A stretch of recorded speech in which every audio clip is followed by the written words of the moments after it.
Cyber-ShARE is funded through the National Science Foundation through its CREST program. There's Centers for Research Excellence and Technology, and so that program is focusing on capacity building. And so there were a team of us that put together a proposal.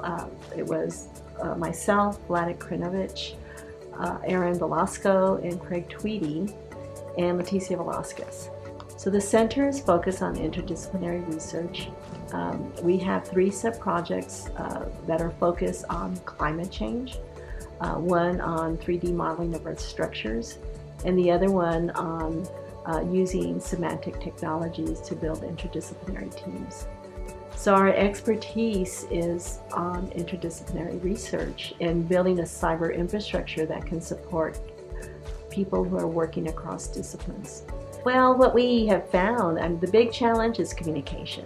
So looking at how people go about doing research in different disciplines, it differs. What we started to do is create opportunities for our students. For instance, computer science students would go out in the field with environmental scientists. So one of the computer scientists went up to Alaska, spent time working with a PhD student as they collected data in the field. They had a robotic tram that was collecting reflectance data in Barrows, Alaska, and he was looking at ways to check the quality of the data. The other thing is when you publish data.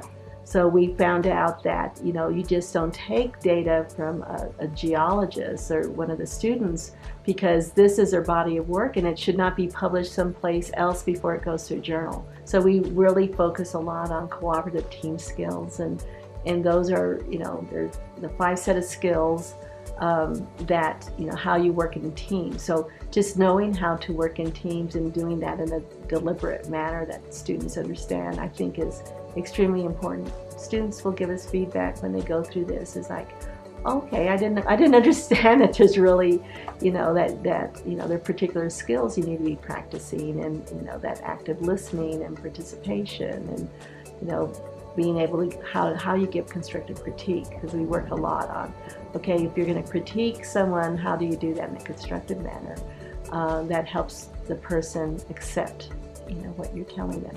So there's a whole set of skills that come in working in teams, not just interdisciplinary teams, but just working on a team project. There is definitely growth, and I think that one of the things that we talk to our students about is that you'll never stop learning, and you need to appreciate that. I mean, I learn from the students and working with them. I'm constantly made aware that that there's certain things that I'm not paying attention to. I have to kind of refresh and say, that's right. I mean, I need to go back. So part of this model is a lot of reflection, kind of after a project, saying what worked, what didn't work, how can we improve it? I mean, because, we're dealing with a lot of different personalities, and sometimes it works, sometimes it doesn't. But the important thing is to at least understand, what your contribution is to either the success or something not being successful. So I think that the benefit for them is being able to work on something that is real and that has an impact on society. So this is a game that I'm talking about, but a lot of our students are working on climate change, 3D modeling of Earth structures, and other things that really have an impact on making it a better place.